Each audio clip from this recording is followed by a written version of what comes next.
Eu perguntei a alguns grupos de adolescentes o que vem a ser o termo cringe. Aliás, um dos 20 mais procurados em sites de busca nas últimas semanas.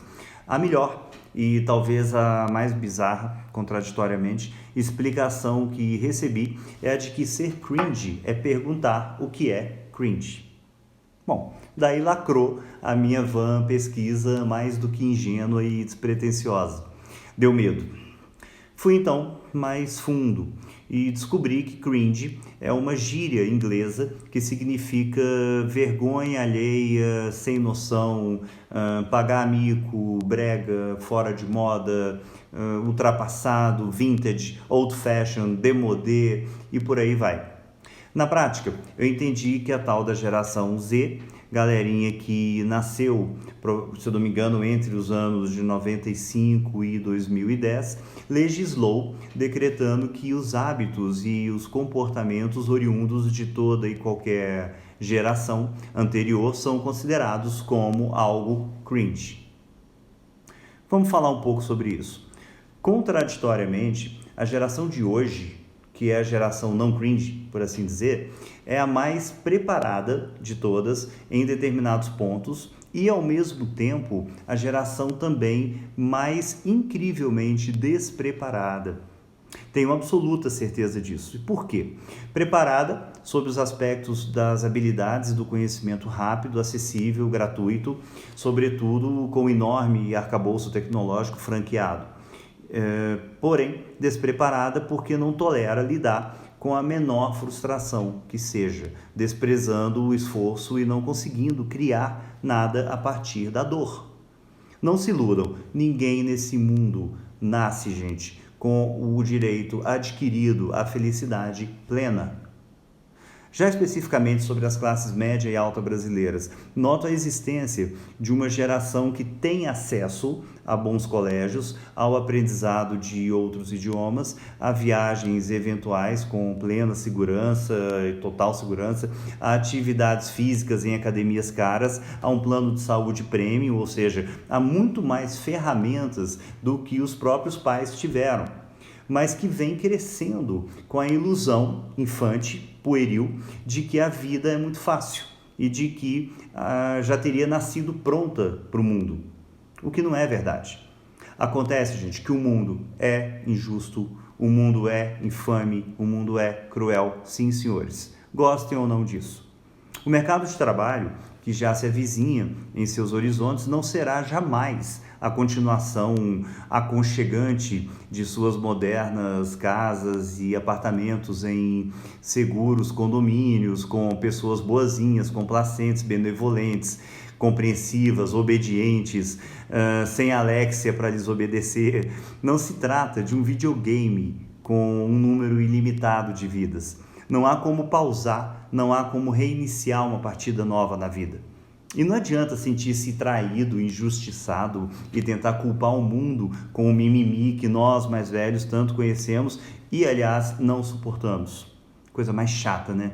Bom, muita gente apenas existe e não vive, como escreveu certa vez Oscar Wilde.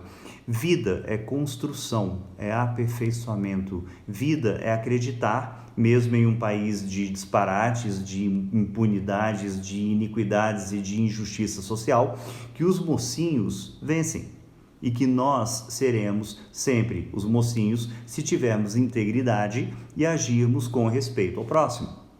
Não os idiotas que se vangloriam porque estudam, ou porque agridem professores, ou porque dão um jeitinho em tudo, ou porque conseguem as coisas sem esforço. Isso sim é cringe. Isso não é exemplo. Leia Nelson Rodrigues e aprenda com seus aforismos, aliás geniais, que a maioria dos jovens deve ansiar diariamente por crescer e por ficar mais velha logo e, consequentemente, mais interessante. Na qualidade de educador, não há um único dia em que eu não me depare com diversos pais e mães profundamente angustiados, frustrados, porque na versão deles, na visão deles, não estão conseguindo acompanhar o mundo supostamente, portanto, fracassando no projeto de que os filhos sejam 100% felizes, 24 horas por dia, 365 dias ao ano, blindados das frustrações possíveis e imunes a quaisquer transtornos. Mesmo com tais pais e mães aí fazendo malabarismos físicos, emocionais e financeiros absurdos, sobre-humanos. E pior, sem exigir seus filhos e filhas quaisquer contrapartidas em termos de responsabilidade e de comprometimento. Ontem, por exemplo, eu tomei conhecimento de uma adolescente que ganhou um iPhone 12 de sua mãe e que agora passa o dia inteiro fazendo seus selfies e postando vídeos inúteis de TikTok em redes sociais. E nos quais, aliás, nesses vídeos você nota claramente, sem dificuldade, que a casa em que ela reside sequer possui ainda reboco nas paredes e que tem telhado de amianto. Como pode isso? Frustrar, então, um filho é sinônimo de fracasso? Você, que é pai ou mãe, tem realmente que sentir-se um devedor insolvente a partir do momento que seu filho vem ao mundo? Tal premissa, uma vez aceita como sendo verdade, levará à afirmação fatídica de que a raça humana estará irremediavelmente extinta em pouquíssimas centenas de anos. Logo, logo, ninguém vai querer mais procriar no mundo, já que filho, sob esse prisma, torna-se criptonita, fatal aos corpos e às mentes frágeis dos supostos super-homens e super-mulheres desse século, pessoas solitárias. E, porque las estirpes condenadas a 100 anos de soledad não tinham uma segunda oportunidade sobre a tierra, como escreveu Garcia Marques. Melhor, então, que seja mesmo extinta, de repente é isso, né? Porque extinção talvez não seja cringe. Outra pergunta que não deve ser feita ou que deve ser feita: é possível que alguém tenha uma vida imune às frustrações da própria vida? Não seriam a frustração e o fracasso as experiências mais pedagógicas que alguém pode ter ao longo da sua breve existência? Não há dúvida de que todos os pais e mães desse mundo querem dar sempre o melhor aos filhos. Eu tenho 2 filhas, eu sei muito bem disso. E eu reconheço isso.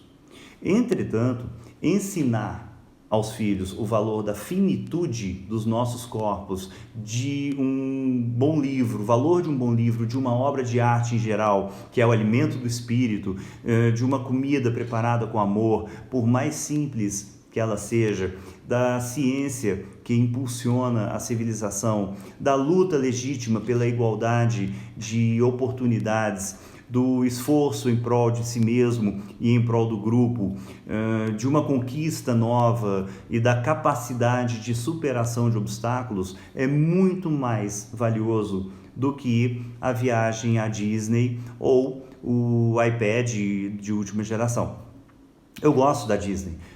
Eu gosto do iPad também, mas eu me recuso a dividir os seres humanos entre aqueles que já foram à Disney e aqueles que não foram à Disney, como disse uma vez o genial, o brilhante, saudoso Ariano Suassuna. O mundo não pode ser dividido dessa forma.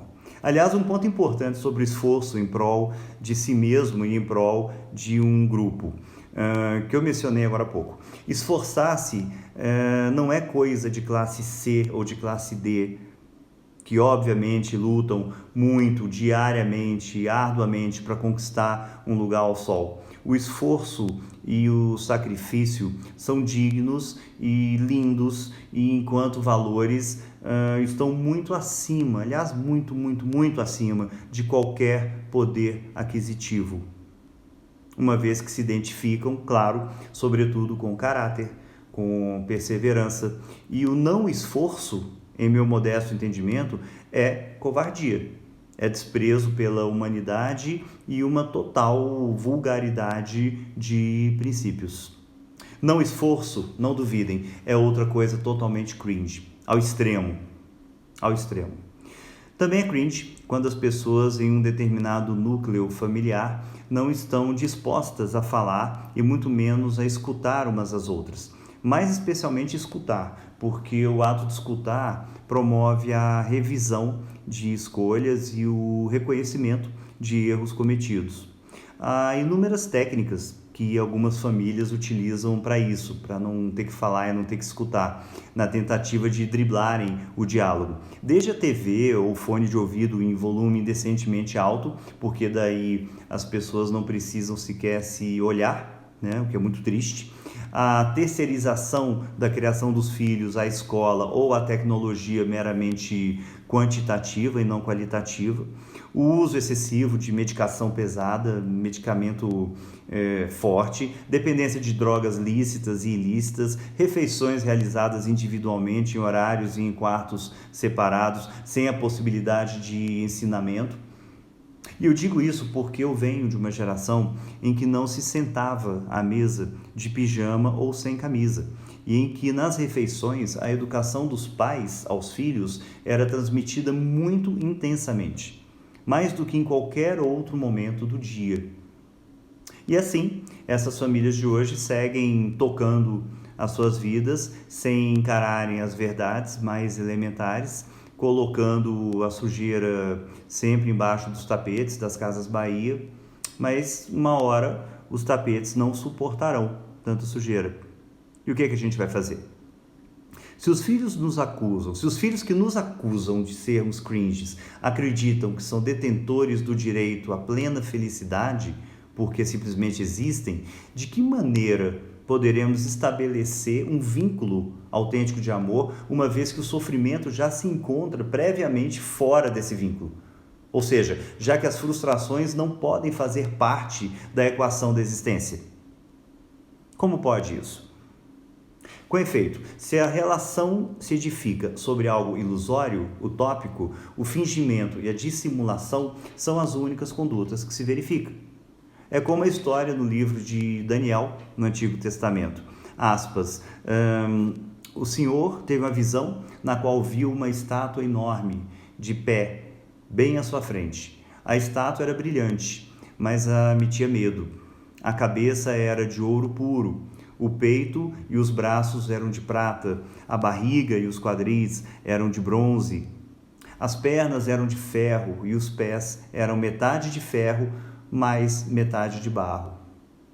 Enquanto o Senhor estava olhando, uma pedra se soltou de uma montanha, sem que ninguém a tivesse notado. E a pedra caiu para cima dos pés da estátua e os despedaçou.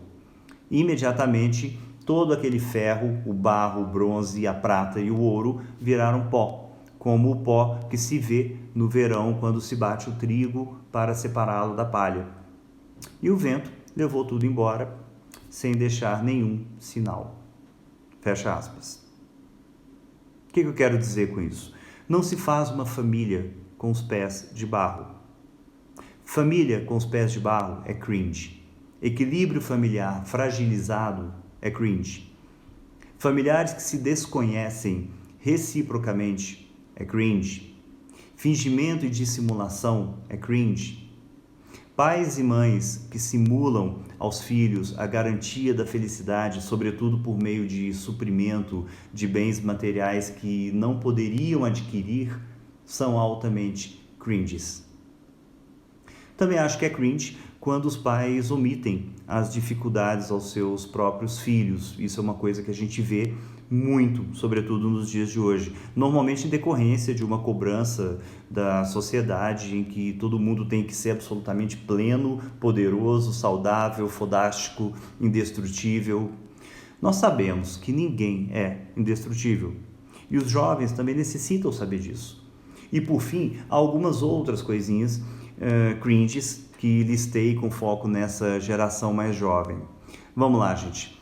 Cringe é escrever com português ruim, fazer vídeo de maquiagem e deixar a calcinha no chão do seu quarto, dizer que o bom e velho rock and roll é música de coroa e hipnotizar-se escutando releituras mais recentes e mal executadas, aliás, de canções eternizadas pelo Led Zeppelin, pelo Pink Floyd, por exemplo. Beber caipirinha de vodka norte-americana com kiwi, lima da Pérsia e adoçante. Jack Daniels com energético. Não fazer educação física na escola por causa do sol. Não fazer educação física na escola por causa da chuva. Não fazer educação física na escola por qualquer motivo que seja, exceto doença. Buscar livros de autoajuda e desconhecer, por exemplo, o estoicismo.